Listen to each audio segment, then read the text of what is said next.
Sejam muito bem-vindos a mais um Cruzcast, um episódio bacana, é com muita alegria que vou ter uma conversa aqui e reflexões com o nosso convidado, Matheus Lima.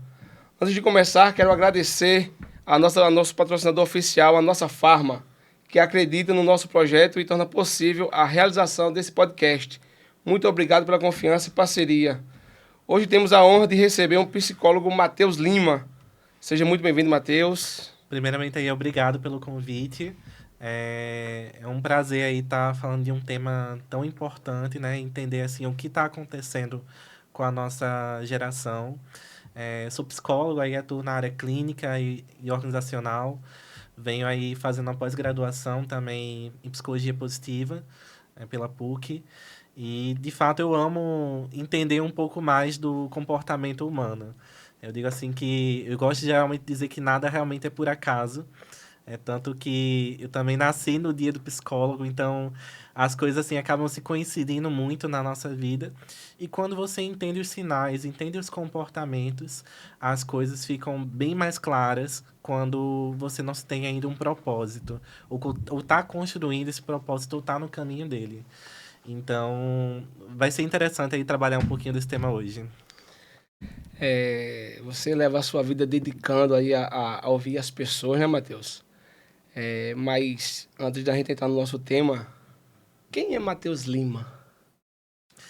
Essa é uma pergunta que geralmente eu gosto muito de fazer para os meus pacientes. Quem é você, né?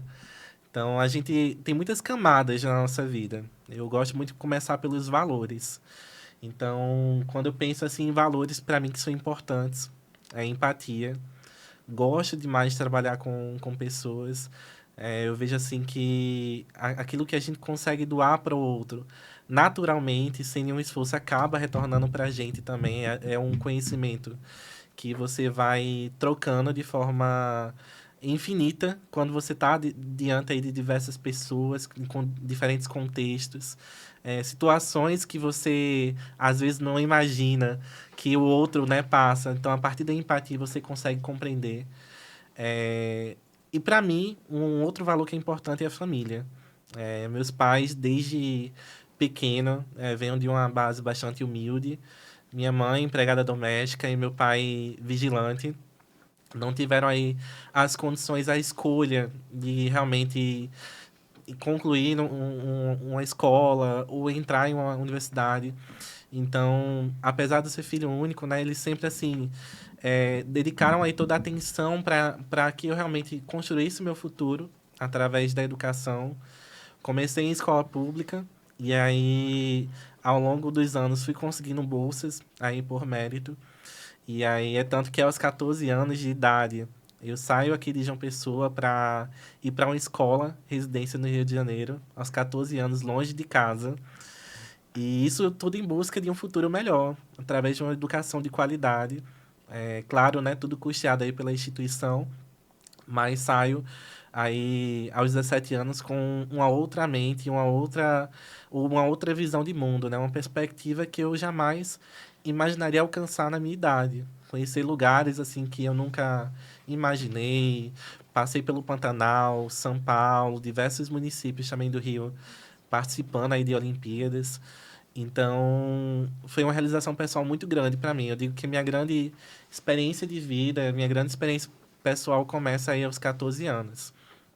E depois disso, através aí do ensino médio, da distância da família, da saudade, eu começo a fazer terapia aí dentro da instituição. E aí começa a minha paixão também pela psicologia, porque a partir do momento que eu começo a me entender, eu começo a querer também entender as pessoas. Então, volto aí aos 17 anos aí para João Pessoa, já inicio minha graduação é, em psicologia aí com bolsa de 100% pelo ProUni. E aí, ao longo dos meus 17 até os 22 anos, fui conhecendo mais do comportamento humano. Fui também trabalhando também durante esse período. Não foi uma jornada fácil conciliar trabalho com faculdade, mas veja assim, um quanto que foi necessário também para eu alcançar determinados objetivos hoje. Então, não existe sonho se não houver esforço, Não adianta a gente somente querer se a gente não se esforçar e gastar energia para isso.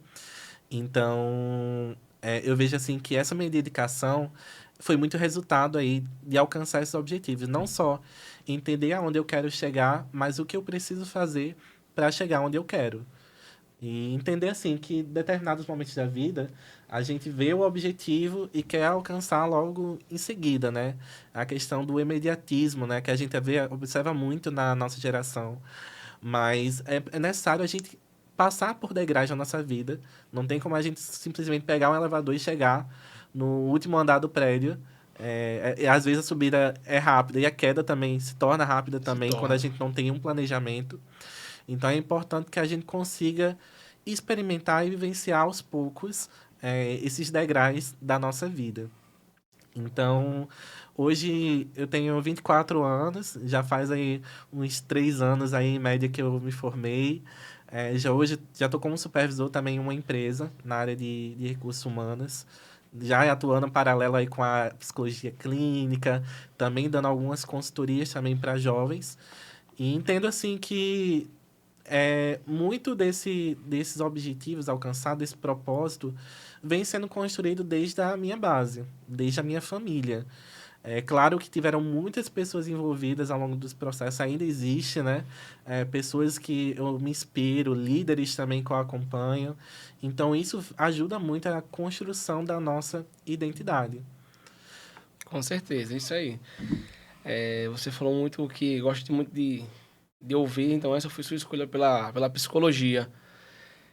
Saindo daqui aos 14 anos pro Rio de Janeiro, tu, em algum momento, tu pensou em desistir dessa tua caminhada? Ou tu sempre foi teu sonho fazer psicologia? Então, aos 14 anos, quando eu estava lá, diante de uma realidade completamente diferente, né? Sem família e amigos por perto, apesar de ter a rede de apoio, né, da escola, ter os colegas, né, de sala também envolvidos, os moradores também, os alunos residentes, mas pensei muitas vezes em desistir. Pensou, Pensei, mas talvez realmente foi essa busca pelo meu propósito que me fez olhar para frente e não olhar para trás, né? E não retroceder. é isso aí. Matheus, a gente vive numa geração que parece estar sempre correndo. A gente nunca teve tanta tecnologia, né? Nos últimos anos pra cá, nos últimos 10 anos pra cá, 2016, 27, 10 anos pra cá. É muita informação e a gente hoje vive num âmbito digital. Você acha que esse excesso de informação, que eu gosto de falar que é desinformação, né? Que é muita gente comentando sobre o mesmo assunto, geralmente. Você acha que é isso que causa muito ansiedade, depressão? Muita gente, até no local de trabalho hoje, eu penso hoje é o mal do século, que é a ansiedade, né? Você acha que isso dá conta por conta das redes sociais? Também, a gente tem até um termo específico para isso, que é infoxicação, que é justamente a toxicação junto com a informação. Então, como é que é a nossa rotina hoje? A maioria das pessoas acordam, vão logo ver a rede social, ver aquela vida perfeitamente editada, né, no Instagram. Agora, com o avanço da inteligência artificial, cada vez se torna mais fácil, né, ter uma rotina perfeita, nada aí fora do quadrado, né?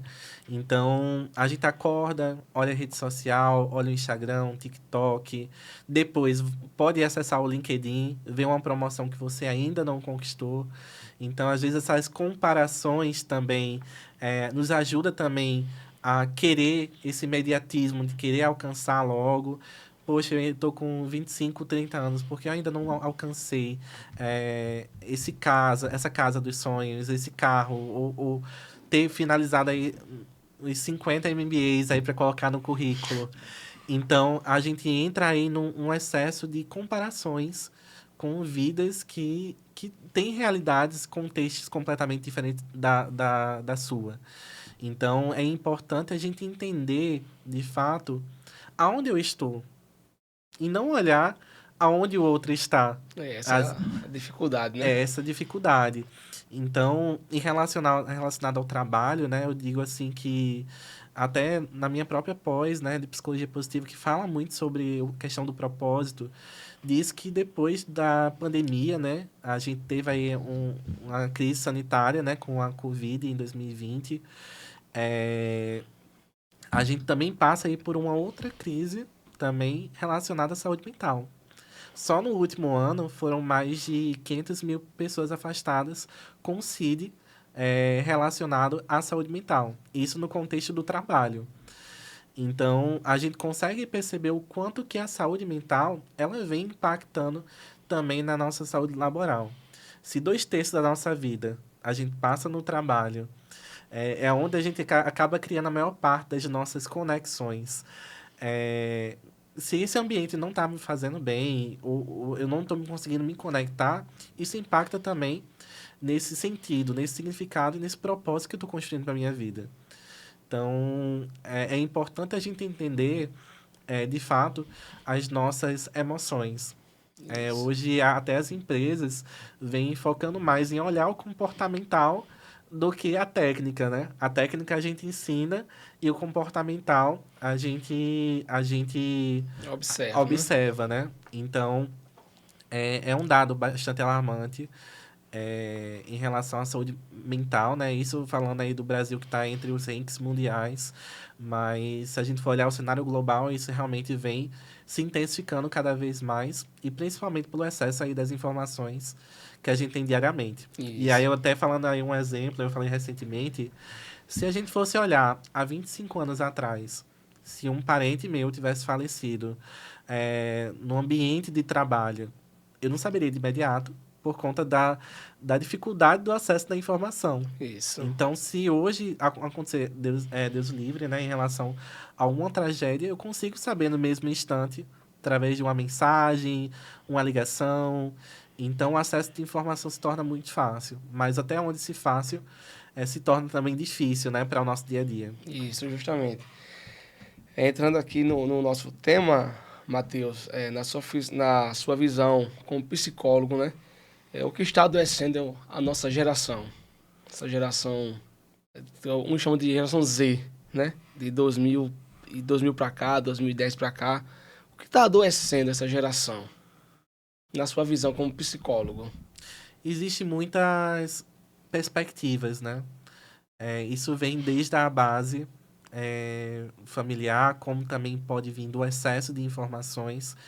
Então, o acesso fácil a informações, às vezes essa falta de filtro, acaba gerando perspectivas irreais sobre a vida. Às vezes a gente busca alcançar vidas que a gente não sabe quando chegar. Então, a gente precisa entender, de fato, como é que está construído o contexto dessas pessoas. Então, recentemente, aí as escolas foram até...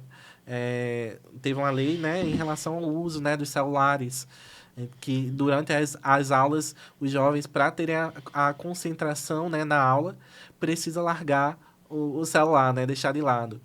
Então, as pessoas estão cada vez mais conectadas digitalmente, mais distanciadas e cada vez mais sozinhas. Então, quando a gente tem esse momento, né, a sós consigo mesmo, é, será que de fato a gente está conseguindo ter um espaço para organizar os nossos pensamentos? Será que realmente esse acesso é exagerado, né? E às vezes que não é controlado, nos ajuda ou nos prejudica? Então, é uma pergunta que a gente tem que fazer. Não só as redes de comunicação, mas também o que a gente consome no nosso dia a dia, seja em relação à literatura, música, notícias, quais tipos de notícias, né, em que intensidade você vem consumindo, né, determinadas notícias. E até o nosso meio social que a gente vive também. Então, a questão da comparação isso também acaba adoecendo porque isso acaba gerando um excesso de antecipação do futuro, que no caso é a própria ansiedade. Então a ansiedade é justamente esse excesso de antecipação, é quando eu crio uma perspectiva elevada ao meu futuro, mas eu não consigo olhar para o meu presente. eu esqueço do meu presente olhando somente para o futuro. Então, as pessoas acabam deixando de viver o momento, o dia, pensando no amanhã, pensando na semana seguinte, no ano seguinte. A ansiedade, ela pode ser saudável, até certo ponto, quando a gente consegue se programar e se planejar para determinadas situações. Mas quando se torna algo excesso, quando acaba afetando situações como, por exemplo, o sono, a alimentação, isso realmente começa a se tornar preocupante. Hoje em dia a ansiedade virou uma palavra comum, né? Hoje o pessoal, eles estão se autodiagnosticando, na verdade, né? O pessoal hoje muito mais, o meu TDAH hoje está elevado, o meu TDAH hoje tá ativo. Hoje virou uma moda, né? A palavra TDAH, ato com ansiedade, às vezes depressão. Como diferenciar a ansiedade natural de um problema que precisa realmente de atenção? Então, como eu lhe disse, todos nós temos ansiedades em níveis diferentes. Quando a gente consegue se planejar, quando é algo que não afeta a nossa qualidade da nossa rotina, a gente pode dizer que é algo saudável. Mas quando isso começa a se transformar em sintomas, como, por exemplo, uma sudorese frequente, uma dor no peito frequente, é, quando começa a atrapalhar o sono, quando começa a atrapalhar a sua alimentação, quando começa a atrapalhar suas relações sociais. Então, é isso, as relações até no trabalho também. Então, a gente precisa se perguntar o quanto que isso está me prejudicando no meu dia a dia. E, de fato, a gente não pode cair, né, na questão de sempre olhar aí no Dr. Google ou realmente numa inteligência artificial, no chat GPT. GPT. A gente precisa, de fato, procurar um profissional. Porque Isso. às vezes pode ser somente estados esporádicos, né? Um momento específico ou outro, mas quando se começa a se tornar algo frequente, aí que a preocupação ela nasce. A inteligência artificial tem um problema muito grave. Essa semana eu fui dar uma pesquisada lá, fui dizer os meus sintomas, eu fui decepcionado. Os sintomas que ela me disse eu ia morrer. E eu dizia, você está com um tumor grave. Não é grave, é só ansiedade. É só uma dúvida, Matheus. Manchas no corpo roxa devido também à ansiedade, aquelas pontinhas roxas que aparecem no braço, na coxa, é devido à ansiedade? Pode Pode acontecer, acontecer? porque tem doenças que são psicossomáticas. Então, quando a gente não consegue verbalizar, às vezes o corpo ele responde por nós. Então, às vezes pode desenvolver através de uma dermatite, ou questões realmente corporais, ou afetar diretamente sua imunidade. Então, a questão psicossomática, ela desenvolve a partir do momento que questões emocionais elas são mal resolvidas ou não são resolvidas. Então, a gente precisa, de fato, procurar um profissional para investigar se aquilo é uma doença crônica ou é desenvolvida por conta de uma emoção, né, ou várias emoções envolvidas. E em picos, né, de estresse, você pode até, por exemplo, ter uma pressão alta, por exemplo. Tem pessoas que geralmente têm picos de pressão por conta de situações de estresse elevado. E não necessariamente tem a hipertensão, né, diagnosticada. Então, a gente precisa realmente investigar isso com um profissional, entender as situações que são frequentes, para que entenda se aquilo não é um estado ou se aquilo é um transtorno, uma síndrome, um conjunto de sintomas, né, que a gente geralmente gosta de falar. Ah, E para que a gente consiga diagnosticar um transtorno, é sempre aí olhando o manual do DSM-5. porque a minha dúvida é porque assim, a minha esposa, ela volta e meia, parece umas manchinhas, ela, o que é isso aqui? O que é isso aqui? Aí ela às vezes tem umas crises de ansiedade, sabe? Aí eu fico, você bateu em algum canto, você bateu ali. Não, não bateu. Acho que de crise mesmo, de ansiedade. Muito não saber. Procurar um especialista nisso aí. Mas, enfim. As pessoas costumam ignorar os sintomas que o corpo dá, não é verdade, Matheus? Exatamente. Mas o descanso ainda é visto como algo importante falando agora no tempo de trabalho, né? Só que muita gente acha que é perda de tempo. O nosso corpo, ele realmente precisa de descanso. Então, em relação ao descanso, a gente tem que entender como é que a nossa rotina a gente consegue ter momentos de descompressão, né? Às vezes você não necessariamente precisa sair do trabalho ou se afastar do trabalho para ter uma quebra na tua rotina, um momento de descompressão. Então, para que a gente consiga gerar prazer e energia na nossa vida, a gente precisa de alguns hormônios, a felicidade que a gente gosta de falar, que é a endorfina, a serotonina. Então, isso a gente consegue gerar através de atividades físicas. Então, a gente às vezes assim, desculpa, mas eu não tenho tempo.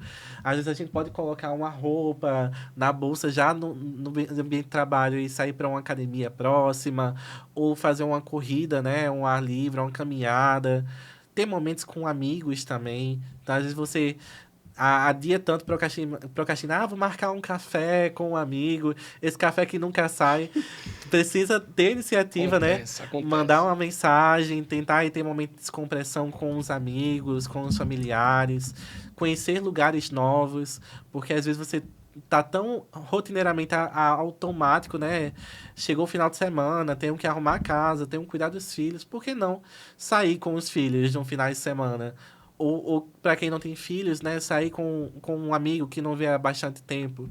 Então a gente precisa de fato dessas quebras para gerar esses hormônios do prazer, a serotonina, a endorfina, para que a gente não entre no automático. É verdade. Matheus, vou fazer uma pergunta tua aqui, uma pergunta que é pessoal, certo? Que é uma dificuldade minha mesmo. Tava te falando até antes de começar o episódio. O quanto a falta de diálogo dentro de casa tem impactado a saúde mental. Então a comunicação sempre vai ser um problema na maior parte das nossas relações, né? Quando tudo que a gente comunica pode construir ou destruir uma relação. Então, a gente tem diversas formas de se comunicar.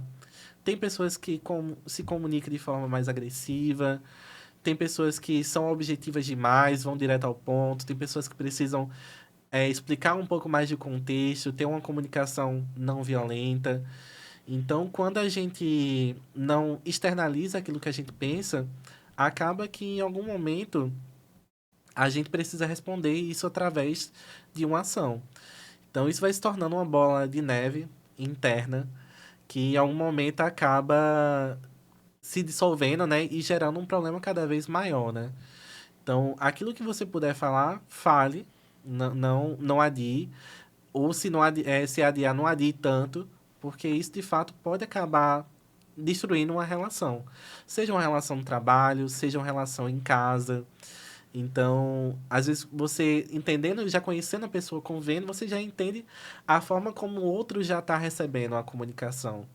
Às vezes não seja o momento ideal, por exemplo, em casa, você acabou de chegar do trabalho, os dois estão exaustos, talvez um momento de lazer, descompressão, aproveita aquele momento.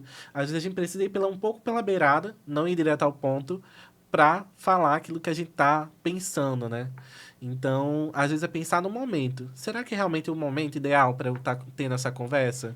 Será que nós dois estamos no momento bom para estar recebendo essa informação? Então, é entender assim que a comunicação é essencial na nossa vida. As pessoas que não se comunicam possivelmente se distanciam mais, né? E esse distanciamento, conforme ao longo do tempo, acaba desgastando uma relação. Tô quase tendo até. Quase não, né? Estou tendo uma sessão de terapia aqui, viu? Tem uma palavrinha, não sei se vai estar correta, mas eu vejo que é um problema hoje atual, Matheus, no âmbito do trabalho, hoje. Como eu te falei antes, o pessoal, eles estão se autodiagnosticando, né? O burnout virou uma realidade e quais são os seus primeiros sinais? Quando de fato a gente pode fazer essa comparação, essa diferença? Então, o burnout é um nível extremo de esgotamento, né? É, Burnout. é, Muito bom. é aquilo que nos paralisa, que realmente não faz a gente seguir a nossa rotina. Por exemplo, se você tem uma rotina de segunda a sexta, você vai ao trabalho, conversa, você chega a um momento de tanto esgotamento que você não consegue sair de casa. Ou, por exemplo, você não consegue mais conversar com aquelas pessoas, não consegue se alimentar. Então, o nível de esgotamento extremo, que aí a gente considera o burnout, considera aí essas questões mais emocionais que afetam diretamente o nosso fisiológico. Então, quando aquilo nos paralisa, no extremo, né, não somente um dia, né, mas vários dias de forma frequente, acaba se configurando burnout. E de fato, para você reconstruir, né, essa rotina, de fato fazendo um acompanhamento. Matheus, como lidar com a pressão no trabalho sem adoecer? É possível ou é só um desejo de alguém cansado? Primeiramente, a gente tem que se perguntar o que é pressão no trabalho. É um líder, né, por exemplo, que está sendo um pouco mais rude, está tendo cobranças extremas. Entender se, por exemplo, as metas, né, estão inatingíveis. Então, é importante, até dentro aí agora da NR1, né, que traz aí a questão dos riscos psicossociais, que começou a entrar em vigor agora a partir de maio, fala isso dentro da NR, que a gente precisa ter metas claras e atingíveis. Então, quando as metas ninguém sabe, não tem nenhum histórico, né? Nunca ninguém alcançou aquela meta, a gente entende que algo tá estranho, né? Então, precisa realmente de um estudo, uma investigação, se essa pressão, de fato, ela vem de um líder, de uma equipe, ou se ela vem de mim mesmo, né? Às vezes, quando você está iniciando uma experiência nova, um primeiro emprego, você acaba não tendo muita referência, né, do que é diferente, né, de outros segmentos também.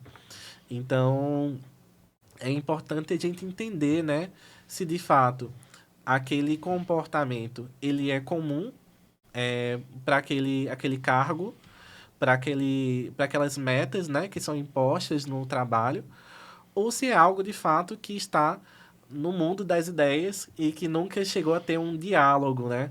Então, um líder, né, que tem essa liderança horizontal, né, tem espaço, por exemplo, de reuniões, de conversas, é importante que seja dialogado, né? Entender como chegar nessa meta, ou quando chegou nessa meta, como fizeram para estar chegando nesse resultado, é, se de fato, né, o líder está cobrando aquilo que ele também ele é exemplo, né? Então, às vezes, cobra um curso, uma formação que nem o próprio líder ele está buscando no dia a dia, né? Como é que eu vou cobrar um Power BI, um conhecimento de inteligência artificial, se eu nem sei como é que faz um prompt? Então, é importante que aquela liderança também seja um exemplo, que tenha um espaço genuíno de troca, porque não tem como a gente separar a nossa vida pessoal da vida do trabalho. Isso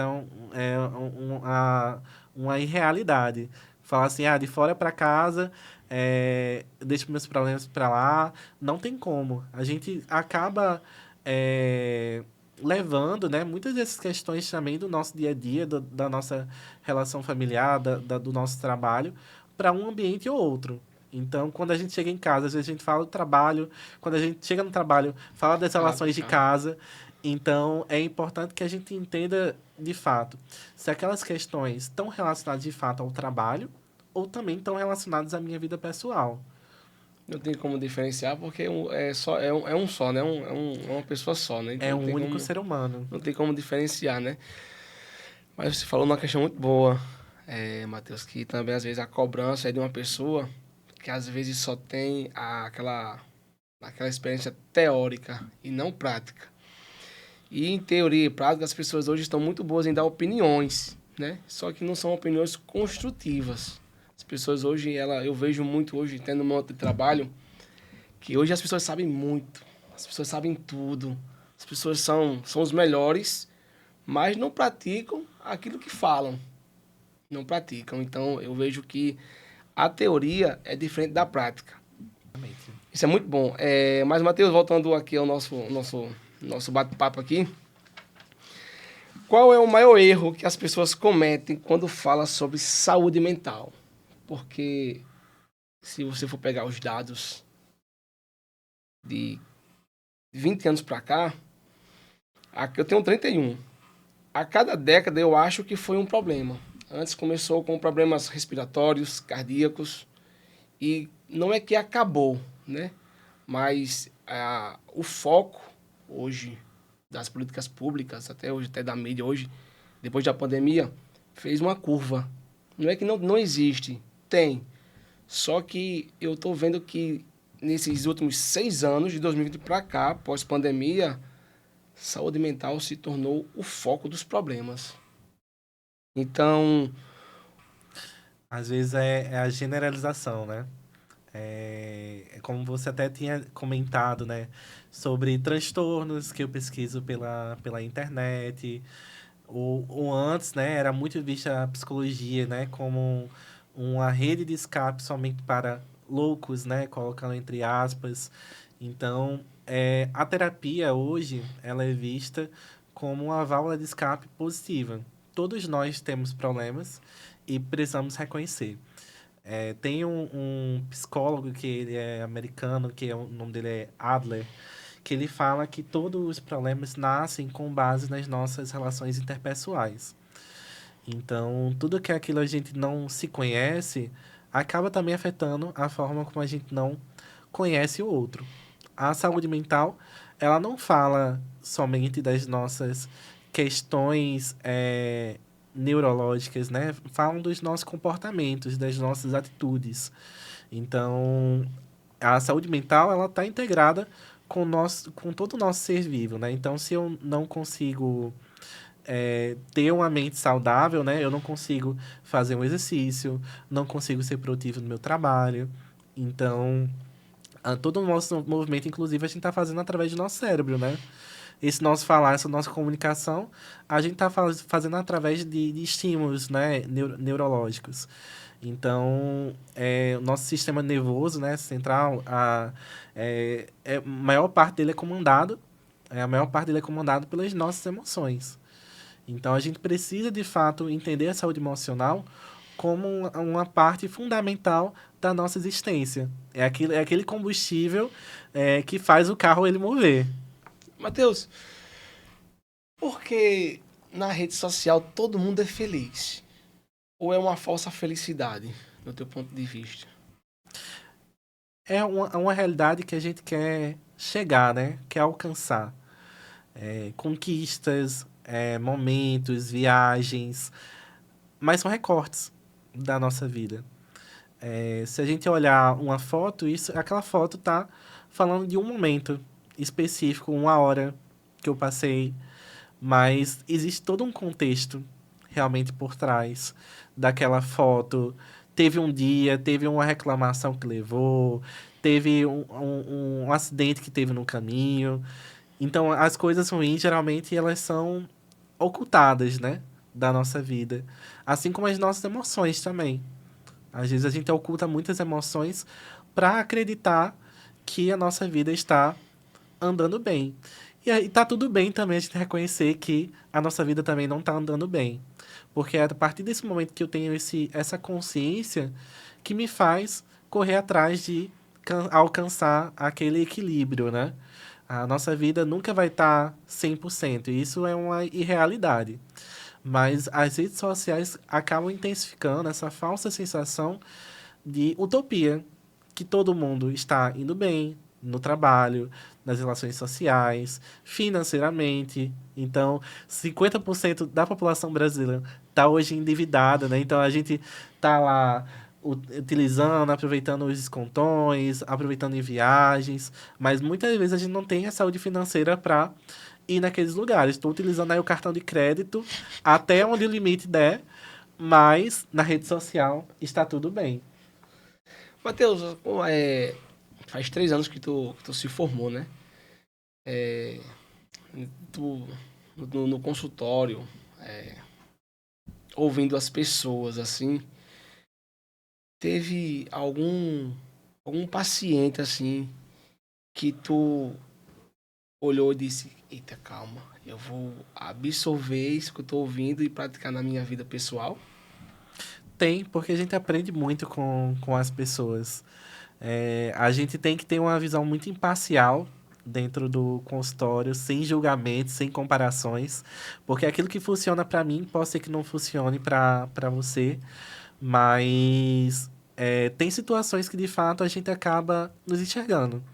Mas para isso, né, o psicólogo também precisa de terapia, né? A gente também precisa estar cuidando das nossas emoções, nos conhecendo também. Eu acho que o autoconhecimento é uma jornada contínua, é uma jornada que ela não para. Quando você entende que está no momento de você de receber alta do consultório, você descobre uma situação nova. Que a nossa vida é sempre uma surpresa, né? É algo inesperado. Mas muitos momentos também eu olho para o paciente assim, olha, se eu pudesse dizer isso que eu fiz hoje, eu diria. Mas eu acho que existem caminhos, escolhas, que a gente também precisa entender se isso faz sentido para a nossa vida. E essa construção do sentido é algo muito subjetivo, né? Porque cada mente realmente é um mundo e aquilo que funciona para um pode ser que funcione para outro, mas uma dúvida que através realmente desse autoconhecimento que a gente realmente vai entender essas possibilidades aí da nossa vida. Eu entendo. É, no consultório, você já deve ter ouvido muitas coisas, né? Qual a frase que você mais escuta dos seus pacientes? Uma frase assim que te chama atenção. Cara, todo mundo, assim, praticamente quase todo mundo fala sobre isso, ou usa esse termo, fala isso, fala aquilo. Quando a gente inicia a terapia, a gente acaba conhecendo muitas questões que não são bem resolvidas. E ao longo dessa jornada terapêutica, as pessoas vão entendendo os caminhos para resolver determinadas questões da nossa vida. E aí chega um determinado momento da terapia que o paciente fala assim: minha semana está muito tranquila. Mas o que é tranquilidade para você? Será que você conseguiu aprender a viver a sua rotina? Ou antes você não sabia bem gerenciar essa rotina ou gerenciar essas emoções? Então, eu escuto muito após, né, uma jornada terapêutica, né, já uma evolução, a questão da tranquilidade. Ah, a semana foi tranquila, é, ou teve realmente uma questão, essa semana eu realmente eu não consegui fazer nada, porque às vezes você está em um nível de esgotamento muito grande, chega o final de semana, uma sexta, um sábado, e você já quer logo um momento, né, de descanso. Então, ou é 8, né? Ou é Aí, 80. ou 80, né? Mas eu escuto muito em relação à tranquilidade. Quando a gente chega nesse momento de tranquilidade, é porque eu consegui alcançar determinados objetivos que antes, para mim, no início, eram difíceis, né? Ou tinha um nível aí de dificuldade maior. Matheus, quem tem mais chance de desenvolver ansiedade? O homem ou a mulher? Depende. Depende muito de como você verbaliza as suas emoções.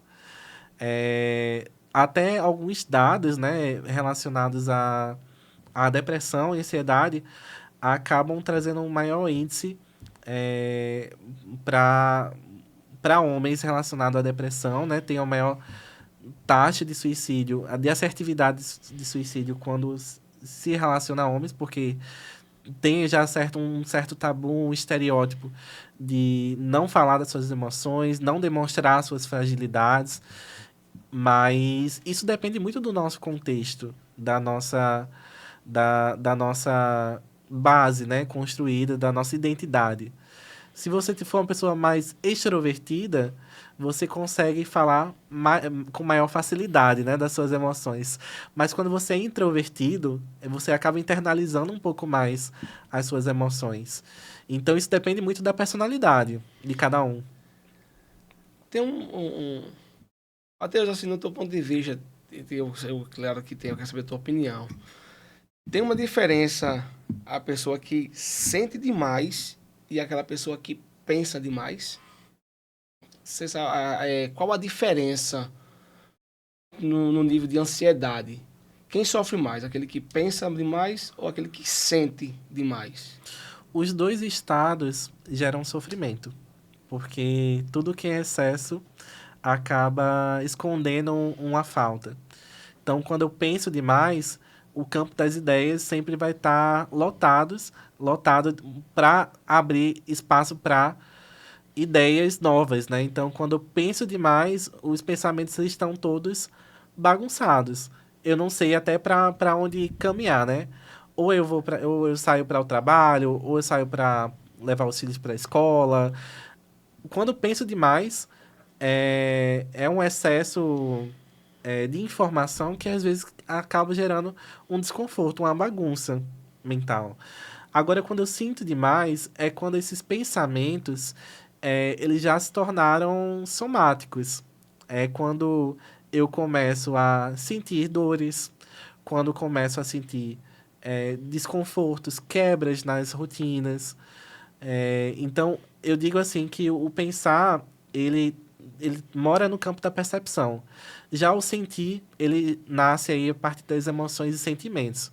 É quando aqueles pensamentos já se tornaram emoções e sentimentos, né? Então, os sentimentos, eles podem ser positivos, como também negativos, como a tristeza, o medo, uma ansiedade, uma angústia, como também pode ser positivo, né? Eu É. posso ter um excesso de felicidade, que isso me gera bastante energia para estar correndo os meus 25 quilômetros aí o dia todo. Tenho tanta energia, né? Eu sinto tanta energia que isso me faz fazer determinadas atividades em excesso. No consultório, Matheus, você ouve, né, bastante perguntas e às vezes o próprio paciente dá a resposta, né? Tem alguma pergunta ou resposta que você escuta que você diz, isso aqui é preocupante, tenho que trabalhar em cima disso? Quando as situações acabam se tornando frequentes. Por exemplo, quando um cansaço, ele não é somente um dia, são vários dias na semana. Quando, por exemplo, aquele momento de alimentação ele está quebrado. Quando, por exemplo, eu não consigo mais me comunicar com as pessoas como eu me comunicava em algum outro momento. Quando começo a me isolar. Então, é entender assim, demais, né? Isolar demais. Então, é quando eu falei anteriormente. Quando se torna excesso, começa a se tornar preocupante. É entender, aí eu começo o trabalho da investigação. Aonde está essa falta? Está em uma questão mal resolvida, consigo mesmo ou com outra pessoa. Então, é entender realmente a raiz dessas frequências. Então, quando um comportamento se torna frequente, quando já é comportamento, né, já é algo frequente, aí é onde nasce a investigação para que, de fato, pera, vou parar aqui um pouco, não somente observar, mas realmente investigar e entender quais caminhos a gente vai tentar buscar resolver essa questão para a pessoa. Não resolver, né? Mas mostrar o caminho. Isso. Matheus, imagine que existe alguém assistindo esse episódio agora. Essa pessoa está cansada, desanimada, vivendo uma batalha silenciosa e talvez até pensando em desistir. Que mensagem você gostaria de deixar para ela? Primeiramente, eu gostaria que ela falasse ou verbalizasse, buscasse realmente uma rede de apoio. A gente hoje tem diversas alternativas gratuitas, clínicas, escolas também, universidade, que dão esse suporte gratuito para que, de fato, essa luta, né, você não enfrente ela sozinha, né? Quando a gente entende que precisa realmente de ajuda, é quando, de fato, a gente não consegue mais continuar, né? Quando a gente paralisa, quando a gente não consegue mais enxergar, né, a luz, né, no final do túnel, é importante que a gente busque essa luz também fora, né, desse ambiente. Então, seja isso conversar com alguém, né, que você tem essa abertura sem julgamento, um amigo, um familiar, ou realmente com um olhar mais técnico, aprofundado, um profissional da área, ou um psicólogo, ou também, se for de última instância, um psiquiatra também, para questões mais é, voltados aí para o diagnóstico, né? Diagnóstico aí realmente de um sintoma, de um transtorno ou de uma síndrome, né? Que é um conjunto aí de sintomas. Isso. Matheus, muito obrigado pela sua presença. Esse episódio fez sentido para você. Espero que você compartilhe, certo? Uma conversa pode ser incentivo, pode incentivar alguém a buscar uma ajuda e enxergar uma nova perspectiva. Não esqueça de seguir o Cruzcast. Acompanhe os próximos episódios. Um forte abraço e muito obrigado. Posso falar das minhas redes sociais? Pode sim, sim. Se precisar também me acompanhar aí ou precisar da minha ajuda, também pode me seguir lá no Instagram, psicólogo Matheus Lima. Muito obrigado, Eu que Matheus. agradeço pelo convite.